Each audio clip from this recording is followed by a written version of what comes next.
The year is 1810.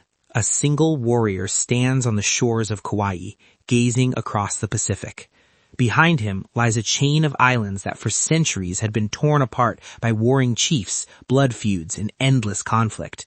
But now, for the first time in history, they answered to one name. His name, Kamehameha, the Lonely One, the man who would become a god.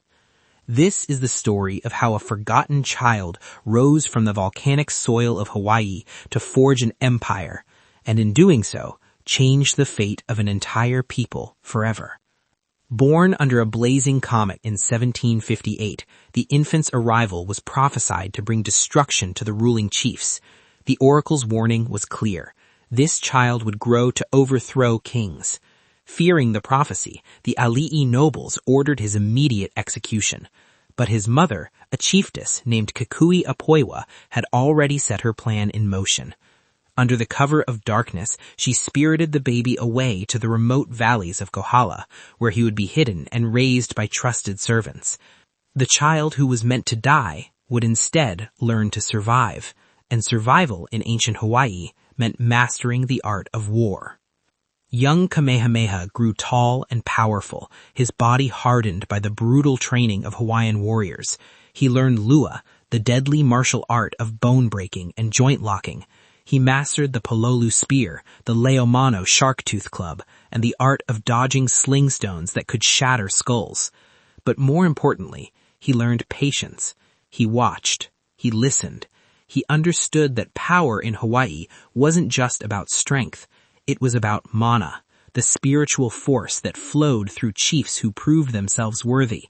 And he was determined to prove himself the worthiest of all. His uncle, Kalaniʻopuʻu, was the paramount chief of the Big Island.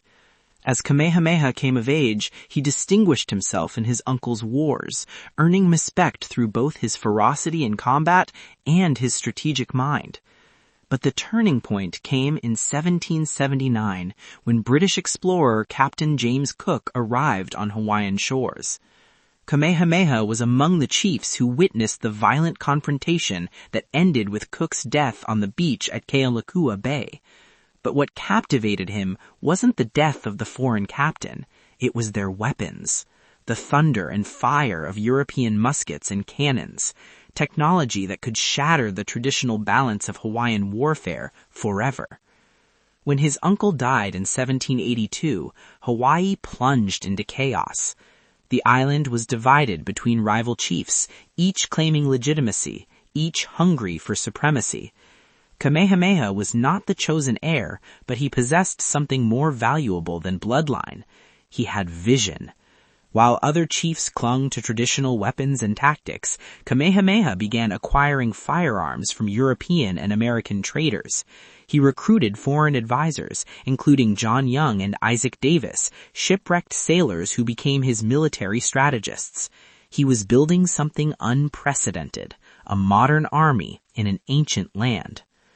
The wars that followed were brutal beyond imagination. In 1790, Kamehameha faced his greatest rival, his own cousin Keoa, in a series of devastating battles. The conflict reached its horrific climax at the Battle of Kepaniwai in the Aiau Valley of Maui. Kamehameha's forces, armed with cannons, drove their enemies up the narrow valley. The stream ran red with blood. Bodies were so numerous they dammed the water. The valley's name means the water dam, a permanent memorial to the carnage. But victory came at a cost that weighed on Kamehameha's soul. Seeking spiritual guidance, he consulted with his kahuna priests. They advised him to build a great heiau, a temple to the war god Kukailimoku. The massive Pu'ukohola heiau still stands today on the Kohala coast, its stone walls rising like a fortress toward the sky. Upon its completion in 1791, Kamehameha invited his cousin Keoa to the dedication ceremony. Whether as an act of reconciliation or calculated strategy, we will never know. But when Keoa's canoe touched the shore, he was killed, some say by Kamehameha's warriors, others say as a willing sacrifice. His body was offered to the war god, and with it, Kamehameha's dominion over the Big Island was complete. But Hawaii was still divided. Maui, Molokai, Lanai, Oahu, and Kauai remained unconquered. The road ahead demanded not just military might, but political genius. Kamehameha demonstrated both. In 1795, he launched his invasion of Oahu in what would become the most famous battle in Hawaiian history. At Nuu'unu Valley, he drove the defending forces back through the steep mountain pass. The warriors of Oahu fought desperately, but they were outgunned and outnumbered. At the cliff's edge, hundreds of defenders faced an impossible choice: surrender or death. Many chose to leap from the precipice, plunging 1,000 feet to the rocks below. The Battle of Nuu'unu was a tragedy that secured an empire. Yet Kamehameha's greatness wasn't forged solely in blood. After the conquest of Oahu, something remarkable happened. The conqueror became a lawgiver. He established the Kanawai Mamalahoe, the law of the splintered paddle, after an incident years earlier when he had attacked innocent commoners and was struck on the head with a canoe paddle. The law protected civilians during wartime, guaranteeing that the weak and elderly could travel in safety. It was a revolutionary concept, a warrior king declaring that the innocent deserved protection even from their own chief. This law would later influence the Hawaiian kingdom's constitution and is still referenced in modern Hawaiian legal philosophy. Kauai, the final island, proved impossible to conquer by force. Twice, Kamehameha assembled invasion fleets. Twice, they were turned back by storms and circumstance. But where military might failed, diplomacy succeeded. In 1810, Kauai's chief Kaumoali, recognizing the inevitable, agreed to become a vassal king under Kamehameha's sovereignty. After decades of warfare, the Hawaiian Islands were finally united under one rule. The prophecy spoken at his birth had come true. The child marked for death had become the father of a nation. Kamehameha ruled for another 9 years, transforming his hard-won kingdom into a sophisticated state.